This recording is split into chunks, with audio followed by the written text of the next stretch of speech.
Here to discuss the vision behind the investment and its economic impact, please welcome HSG Managing and Principal Partner Jimmy Haslam, NFL Commissioner Roger Goodell, and Governor of Ohio Mike DeWine. This panel will be hosted by Browns play-by-play announcer Andrew Siciliano.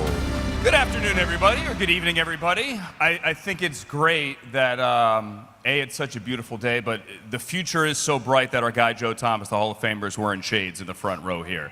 I think that speaks to what not only 2029 is going to be like, but this project moving forward. And it is an honor to have you, Governor, here, and Roger, the Commissioner, here as well. Roger, I'll start with you. This is kind of a full circle moment here. You have always kept this team and this town and this region close to your heart. You've always cared about this team, this town, this region, and you, before you were Commissioner, played a pivotal role in making certain that this team came back here for the greatest fans in the world. Tell me about that moment in '99 and coming full circle here in 2026. Well, it's great to be back here. As some of you know, I was actually born a couple hours away from here in Jamestown, New York, and I have a lot of friends, lifelong friends from Cleveland, so I always knew about the passion. But that was a difficult time for the NFL when the Browns left to Baltimore, and we wanted to figure out how we could mend that situation and get it to the place that it is today. And obviously, the stadium was a big part of it. The commissioner at the time, Paul Tagliabue, he said, "This is your project, go do it." And so working with the private sector, the public sector here, we got to work on a plan that I think ultimately led to the Browns' return and was a great thing for this community, but it was also a great thing for the NFL. The NFL is not right without Cleveland. You're great fans here, and it was important for us to get back and have a team here. The Haslams have said they want to make this building, this venue, the first of its kind. You've been to all 30 venues, obviously, in the NFL. Roger, you've seen all the venues when the NFL takes the show on the road internationally. We were at Tottenham last year and saw that amazing facility. What will make the new Huntington Bank Field so special and so different? Is that Jimmy or me? No, that'll be for you, sir. That's for me. But I'm sorry. I did not know I was going to have to wear suntan lotion here. Can you get sunburned through this? Because this is unbelievable. Listen, can I offer you these? Yeah, I'm good, thank you. You know, the thing that I love about this, because I heard it a little bit about the tradition of tailgating, I think this is going to bring the fan experience to a whole nother level here. Having the space that's out here to be able to get into the facility, have your tailgates, celebrate the Browns, celebrate other events going on, I think is going to be extraordinary. And it's going to be a much different experience. But I think the investment in this community that Haslam Sports, the Haslam family are making, not just here, but also in Berea, just a couple of miles away, with their soccer team, a few other miles away, and the public sector under the governor's leadership. And there's so many good things that are happening about this. And I think this facility, most importantly, will, I think, bring a lot of pride to the community, but also an opportunity to show the great things that are happening in this community. Last one for you, sir, because it's the one that I know everybody kind of sort of wants to know, so I'll just roll it out there. We think Northeast Ohio and the Browns did pretty well for the draft back in 2021, considering the circumstances. Could I, because you have said this building is Super Bowl ready, can I interest you in a Super Bowl here in Northeast Ohio? I will start with the draft, because you mentioned that point. And listen, but the draft was here in 2020 under really difficult circumstances as we were all battling. I guess it was 21 technically, but as we were battling through COVID and trying to get out of it, it was not the event that we expected. But this community came together, met those challenges, and we pulled the draft off here. But it wasn't, I think, the impact that was necessary. So Jimmy and I have talked about it a lot. I've talked about it with our committees. We look forward to coming back here with the draft soon, for sure. I think it's important. You want me to stop there, or do you want me to talk about? No, you can keep going. Yeah. Okay. On the Super Bowl, listen, I have no doubt that this stadium is going to be Super Bowl quality. Zero doubt about that. I think the challenge now for this community, and hopefully this stadium and this development is going to be transformative, is how does the rest of the facilities in the community develop? Because we not just have 72,000 or 75,000 people coming for the Super Bowl, it's close to 200,000 people that come in. So airports, hotels, we have hotel room needs of close to 50, if not 60,000. Some of the competitors, as you know, Los Angeles, some of those other markets are 100,000. So those are the things that we're going to have to develop along with these opportunities around the stadium. But you have the stage. Now we have to bring the facilities around it. Can't wait to get this place open in 2029, obviously, and start down that road potentially to getting that game here. Governor, it's great to have you here as well, sir. We're talking about the win for Northeast Ohio, but how much of a win is this for the entire state of Ohio? Andrew, this is a great win, not just for Cleveland, not just for Northeast Ohio. It's a great win for the state of Ohio. Look, I always think that you need to think big. And what you saw today and what you're going to see in the years ahead, in the months ahead as this goes up, you're going to see something very big, something very visionary. And to me, that is what Ohio is frankly all about. The quality of life in the state of Ohio, there's no better place to live than in the state of Ohio. And one of the reasons is all the things we have to do, all the fun things, the museums we have, the theater we have, zoos we have, everything. But also, one of the great things we have is great professional sports. And we have to keep moving forward and keep thinking big. And so quality of life is what's fun, what makes life worth living. And for some of us, sports is one of the things that makes life fascinating, interesting, and really keeps us focused. So this is a big deal for Ohio. You know, you can look at the construction jobs. I met a number of our trades union folks out here, and they're going to have thousands and thousands of people employed here. Come on. Thank you guys for doing it. We're building Ohio, and we're just going to keep going. So no, it's an exciting day. Roger mentioned the public-private partnership. How significant for you is the structure for this project? Well, this is a unique public-private partnership, and you know, my goal, I'll be quite honest, my goal was to be supportive of this and do what we could at the state level because we needed state money, but you also have the Haslam organization putting a ton of money into this thing as well, and that's sometimes something that is forgotten. My goal here was not only to be able to supply some help and state money for the Browns, but frankly, we've got a lot of other sports teams in the state. And the state for the last 30 to 35, 40 years has participated in the building of new stadiums, new ballparks. We've also participated in renovations. It's clear we're going to do that, and it's the right thing for us to do. But it was important that sports and stadiums and state money going into it not compete with education, not compete with mental health services, not compete with all the other things that we need that makes a society a good society. And so I came up with a plan, and the idea was, frankly, to tax the sports companies.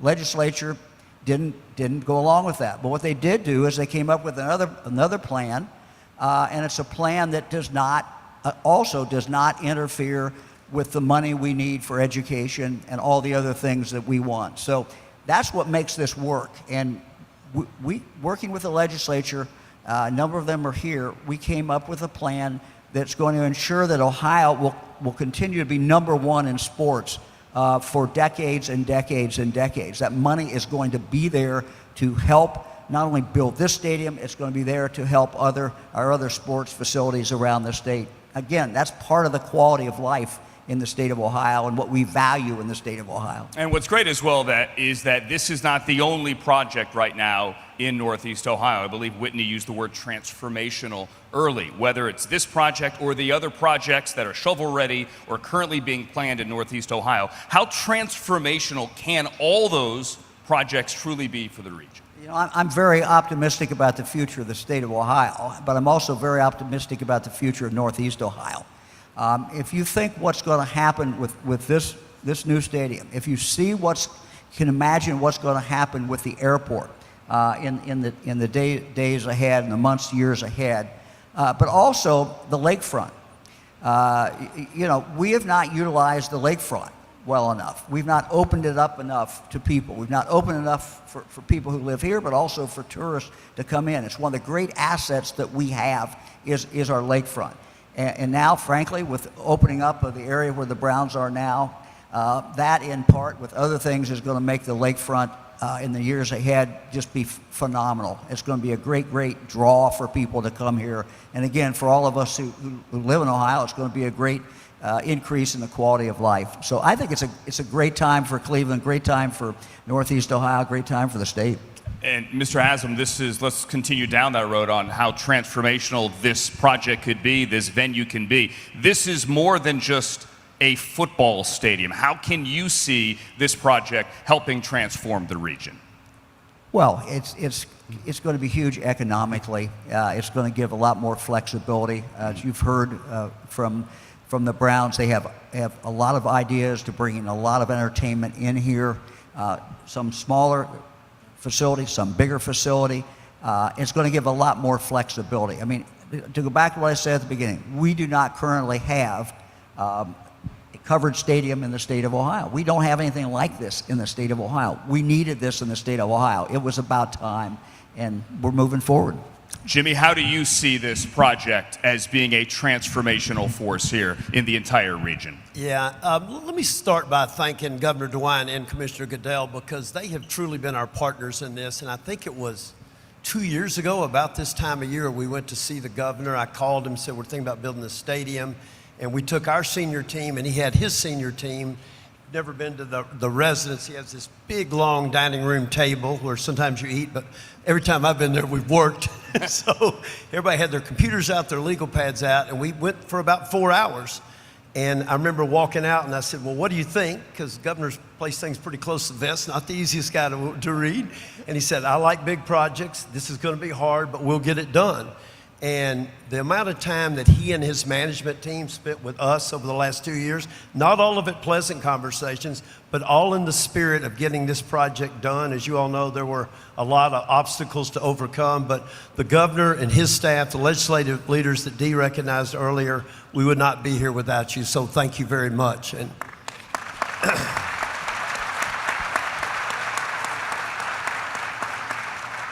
the commissioner was our thought partner, and I guess he probably thought I was whining a lot because things got real tough. I would call him and I go, I just don't know if we can get this done. He goes, listen, call Jerry, call so-and-so, call so-and-so. They've all been through this. If you'll persist, keep your heads down, and work hard, you'll get it done. And he was right, and it wasn't easy, but it was so satisfying. Came in early this morning, and I just drove around the site, saw all of the construction going on, saw the, where we'd have this official groundbreaking today, and that's so satisfying. And I can't think of how satisfying it's going to be in 3.5 years when we go to the first game here. I mean, it is going to be phenomenal, and I think JW David and Whitney did a great job laying out the fan experience, but it is going to surpass what everybody's wildest dreams are. And if you only remember one thing from today, remember this: everything that we've done, every thought that we've had is, how is it going to affect the fan? How do we make the fan experience better? Everywhere from the location, ingress, egress. Think about the ingress, egress here versus our former location. We're going to have 12, 14, 15,000 parking places. Think about what we have now. It's going to be inside. As Whitney said, it's going to be inside, but you're going to feel like it's outside. Have the widest concourses in the NFL, the closest seats to the field anywhere in the NFL. The dog pound reimagined, not just reimagined, maybe that's a good word.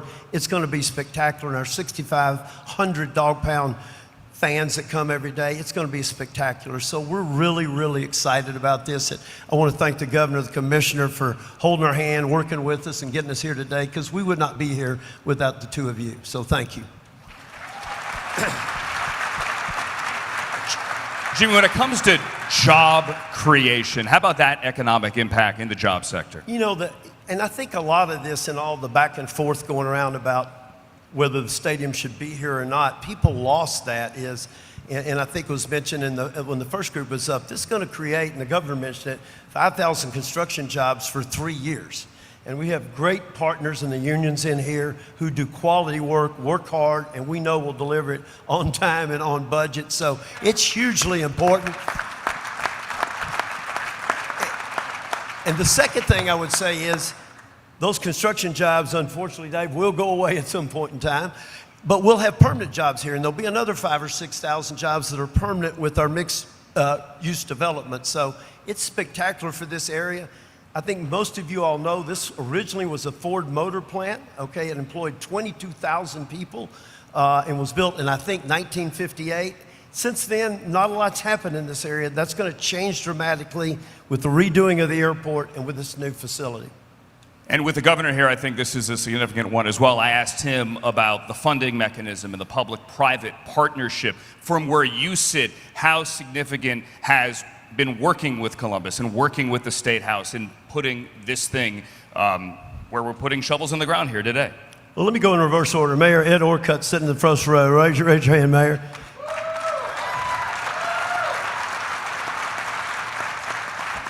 And he has been a great partner in this, but if you're a resident of the town of Brook Park, he has represented you damn well because he's not been easy to negotiate with. So he's been a great partner.